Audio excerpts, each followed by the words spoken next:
The Vatican is the richest religious institution in the world. Its paintings, its basilicas, its priceless treasures could rival the museums of entire nations. Its bank, quietly, manages billions. Its influence stretches from Wall Street to the poorest villages on Earth. But here, that's the part most people never think about. This empire of wealth wasn't simply handed down from heaven. It was built. And like every fortune in history, its foundations were laid not just with faith, but with money, power, and deals that would shock the faithful. This isn't about theology. This is about economics. Because the story of Vatican wealth is the story of how a spiritual movement turned into a financial empire, and how money became the oxygen of religion, and it begins the moment Christianity became legal. In the year 313, the Roman Emperor Constantine issued the Edict of Milan, legalizing Christianity and ending centuries of persecution. Overnight, what had been a small, underground faith became a state-backed religion. With legitimacy came gifts. Aristocrats donated land. Emperors showered the church with privileges and treasures. Constantine himself funded the construction of the first St. Peter's Basilica. The message was clear.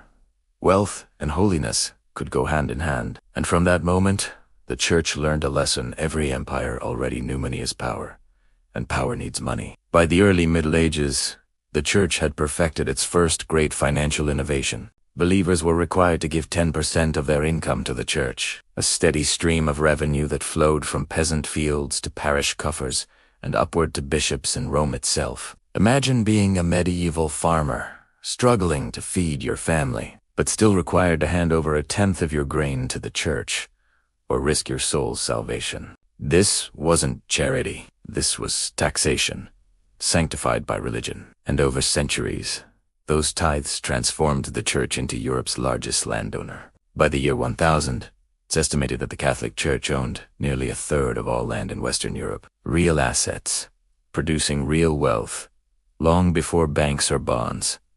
But the story gets darker, because land and tithes weren't enough. By the 11th century, the church had discovered another financial weapon: indulgences. The idea was simple and the marketing was brilliant. Pay the church, and you could reduce the punishment for your sins, or those of your dead relatives, in the afterlife. It was salvation for sale, and it was lucrative. Indulgences poured gold into the Vatican's coffers, funding not just churches but wars. Tech crusades, launched in 1096, are remembered as holy wars, but they were also a financial windfall. Armies needed financing, and the church imposed new taxes to pay for them. When cities were conquered, treasures were seized, and land was claimed for the faith, but also for the papacy. While priests preached poverty and humility, the Vatican was becoming the greatest landlord and tax collector in Europe. By the Renaissance, the popes were no longer just shepherds of souls. They were princes, lords, and bankers. They needed cash not just to feed the poor, but to fund armies, patronized artists, and outshine rival monarchs. The symbol of this ambition was St. Peter's Basilica. The popes wanted a new one, a cathedral so magnificent it would dwarf everything else in Christendom. But grandeur has a price, and to pay for it, the Vatican doubled down on indulgences. One friar, Johann Tetzel, made the pitch that still echoes through history. As soon as a coin in the coffer rings, the soul from purgatory springs.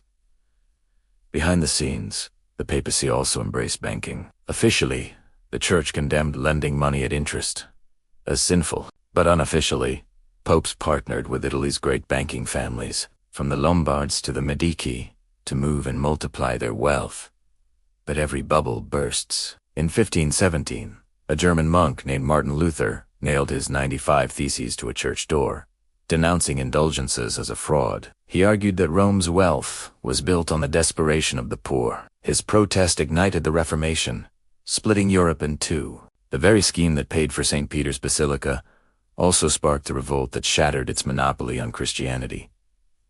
Wealth had built glory, but it had also built resentment. For centuries, the Vatican's wealth came from land and tithes. But in 1870, that empire cracked. The Papal States' vast territories controlled by the Church were seized by the newly unified Italian nation. Overnight, the Pope was stripped of his land and his armies.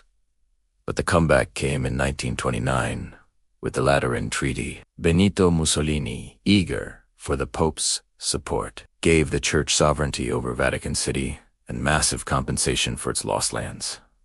Billions of dollars in today's money. It was a bailout for the oldest institution in Europe, paid by a dictator who needed its blessing. With that money, the Vatican built a new financial machine, the Institute for Religious Works, better known as the Vatican Bank. Officially, it managed money for religious orders. In practice, it became a shadowy financial powerhouse. During the Cold War, Vatican money helped fund anti-communist movements. In the 1980s, it was at the center of the Banco Ambrosiano scandal, when billions vanished, and Roberto Calvi, known as God's banker, was found hanging under Blackfriars Bridge in London. Whispers tied the Vatican Bank to mafia networks, intelligence agencies, and money laundering schemes that still haunt its reputation. Today, the Vatican's exact wealth is a mystery. Its priceless art collections represent billions. Its land holdings and investments remain vast, though obscured. The Vatican's wealth didn't fall from heaven. It was engineered, collected, and defended with the same tools every empire has used: taxes, land grabs, indulgences, treaties, and banks. It grew by selling salvation, taxing the faithful, and cutting deals with kings and dictators. And that's why this matters now. Because the Vatican is not unique. Every system that tells you to trust in its promises, while quietly enriching itself, is playing the same game. Faith on the surface, money underneath. So when you look at the golden halls of the Vatican, don't just see religion. See the oldest lesson in financial history. That wealth built in the shadows always wears the mask of virtue. If this gave you a new perspective, hit subscribe. History has the answers. I'll show you where to look.